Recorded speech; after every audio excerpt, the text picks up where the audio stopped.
Chain snatching కి పాల్పడుతున్న ఇద్దరు నేరస్తులని అదుపులోకి తీసుకున్నారు హైదరాబాద్ ఆల్వాల్ పోలీసులు. బైక్ పై వెళ్తూ మహిళల మెడల్లోంచి బంగారు గొలుసు లాక్కెళ్తూ దొంగతనాలకి పాల్పడుతుంటారని తెలిపారు పోలీసులు. సోమవారం ఉదయం చైన్ స్నాచింగ్ కి పాల్పడిన నిందితుల్ని 4 గంటల్లో నిందితులని అరెస్ట్ చేశారు పోలీసులు.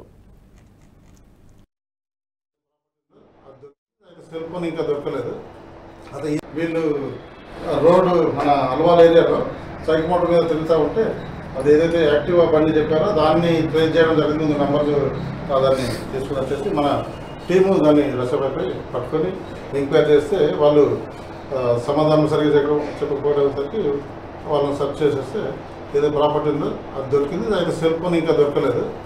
అదే ఈ సెల్ ఫోన్ వాళ్ళ దగ్గర దాచిపెట్టారా లేదంటే ఇంకెక్కడైనా పడేశారా? ఇక్కడ టెక్నాలజీ పెరిగింది కదా, ఫోన్ ఉంటే ఏమంటే పట్టుకుంటామని చెప్పేసి ఆ ఉద్దేశంలో ఎక్కడ పడేశారు. దాని మీద ఈ వీడియో మీకు నచ్చినట్టయితే లైక్ చేయండి, 10 మందికి షేర్ చేయండి. అలాగే కామెంట్ల రూపంలో మీ అభిప్రాయాలను మాతో పంచుకోండి. Nationalist hub group of channels ను సబ్స్క్రైబ్ చేసుకుని తెలుగునాట జాతీయవాద జర్నలిజాన్ని ప్రోత్సహించండి. ఈ వీడియో కింద ఉన్న బెల్ ఐకాన్ పై క్లిక్ చేయడం మర్చిపోవద్దు.